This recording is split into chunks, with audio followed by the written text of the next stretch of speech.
اپنی جگہ سے محبت کرتی ہے۔ آپ دیکھیں چڑیاں چھوٹی چھوٹی جہاں پر اپنا گھر بنا لیتی ہیں ان کو اس جگہ سے بھی محبت ہوتی ہے۔ کوئی آدمی آ جائے نا ان کے اس گھونسلے کے اندر ہاتھ ڈالے تو شور مچانا شروع کر دیتی ہیں۔ ان کے گھر کو کوئی توڑ دے تو پورا گھر اپنے سر پہ اٹھا لیتی ہیں شور کر کر کے۔ کوئی بھی چیز ہو، چیونٹیاں ہوں، جانور ہوں، انسان ہوں، حیوان ہوں، درندے ہوں، چرندے ہوں، پرندے ہوں، ہر چیز کو اپنے وطن سے، اپنے گھر سے، اپنی مٹی سے محبت ہوا کرتی ہے۔ اب ذرا شیر کی کھچار میں ہاتھ ڈال کے دیکھیں نا تو پتہ چل جائے گا۔ اس عاجز نے بچپن میں ایک کہانی پڑھی تھی، پتہ نہیں اب پہلے زمانے میں سکول کی کتابوں میں بھی بڑی اچھی اچھی نصیحت کی اور عبرت کی باتیں ہوا کرتی تھیں کہ وہ ایک مرتبہ ایک سانپ، بارش آ گئی تو سانپ کو کہیں گھسنے کی جگہ نہیں مل رہی تھی، تو اس نے دیکھا کہ چیونٹیوں کی ایک بل اسے نظر آئی اور اس نے بارش سے بچنے کے لیے یہ چاہا کہ میں اس چیونٹیوں کی بل کے اوپر قبضہ کر لوں۔ اب چیونٹیاں کتنی ہوتی ہیں؟ بالکل چھوٹی چھوٹی، اور یہ سانپ بڑا طاقتور اور موٹا ہوتا ہے۔ تو چیونٹیوں کے دل کے اندر یہ بات پیدا ہوئی، کہنے لگی کہ یہ کس طرح ہو سکتا ہے کہ ایک دوسری چیز آ کر ہمارے گھر کے اوپر قبضہ کر لے، لہٰذا ہم اسے زندہ نہیں چھوڑیں گے۔ ان چیونٹیوں نے مل کر اس سانپ کا مقابلہ کیا، اگرچہ کچھ مر بھی گئیں لیکن اس سانپ کو اپنے گھر کے اوپر قبضہ کرنے کی اجازت ہرگز نہیں دی۔ تو ہر چیز کو اپنے گھر سے، اپنی مٹی سے، اپنے وطن سے محبت ہوتی ہے۔ اللہ اکبر کبیرہ۔ حضرت اسید رضی اللہ تعالی عنہ ایک صحابی ہیں، یہ ایک مرتبہ مکہ مکرمہ سے مدینہ منورہ تشریف لائے۔ نبی کریم صلی اللہ علیہ وسلم نے حضرت اسید بن خضیر رضی اللہ تعالی عنہ کو بلوایا اور فرمایا کہ اسید سناؤ مکہ کے کیا حال احوال تھے۔ ہمارے ہاں بھی جب کوئی پاکستان سے جاتے ہیں نا یاد ہے جب ہم عمرے پر تشریف لے گئے تو وہاں پر ہمارے پاکستانی بھی کچھ احباب تھے، تو ہمیں دور دور سے ملنے کے لیے آئے اور صرف یہ پوچھنا تھا کہ بھئی وہاں کیسے حالات تھے، ہمارے پاکستان کیسا تھا۔ وہ ایک قدرتی طور پر اللہ رب العزت نے انسان کے اندر محبت جو رکھی ہوتی ہے۔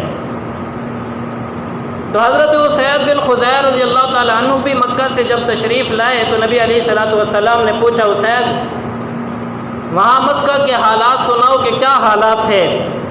کہنے لگے اے اللہ کے نبی صلی اللہ علیہ وسلم، اذخر گھاس سرسبز ہو چکی، مکہ کے آس پاس کے میدان سرسبز ہو چکے ہیں، اور مکہ میدان کی بطحا وادی جو ہے وہ سفید ہو چکی ہے۔ جب حضرت اسید بن خضیر رضی اللہ تعالیٰ عنہ نے نبی علیہ الصلوۃ والسلام کو مکہ مکرمہ کے حالات سنائے تو آپ علیہ الصلوۃ والسلام کی مبارک آنکھوں سے آنسو نکلنے لگے۔ فرمایا اسید بس کرو یا اسید، لا تخزنی قلبی، تم میرے دل کو غمزدہ نہ کرو، بس کرو بس کرو۔ اللہ اکبر کبیرہ۔ اس سے پتہ چلتا ہے کہ انسان کے دل کے اندر اپنے گھر، اپنے وطن سے کس قدر محبت ہوا کرتی ہے۔ پھر وطن سے کیسی محبت پیدا ہو گئی؟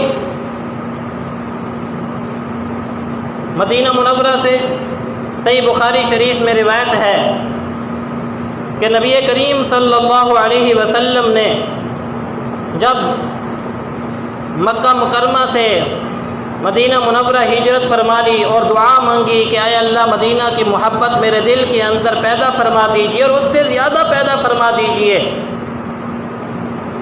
پھر حالت یہ ہوا کرتی تھی کہ آپ علیہ الصلوۃ والسلام جب مدینہ منورہ سے باہر کہیں تشریف لے جاتے تھے تو دور سے جب مدینہ منورہ کی آبادی نظر آتی تھی تو صحابہ سے فرمایا کرتے تھے صحابہ کون میرے ساتھ جلدی چلے گا، میں تو اپنے گھر کے اندر جلدی پہنچنا چاہتا ہوں۔ اور پھر جو صحابہ نبی علیہ الصلوۃ والسلام کے ساتھ جانے کو تیار ہو جاتے تھے، آپ علیہ الصلوۃ والسلام ان کو اپنے ساتھ لے کر مدینہ منورہ کے اندر جلدی تشریف لے جاتے تھے۔ اسی لیے نبی علیہ الصلوۃ والسلام کی عادت مبارکہ بھی یہی تھی اور فرمان بھی یہی ہے کہ جب کوئی آدمی اپنے گھر سے باہر کسی کام کی غرض سے جائے تو اس کو چاہیے کہ اپنے کام کو پورا کر کے جلدی گھر واپس لوٹ آیا کرے۔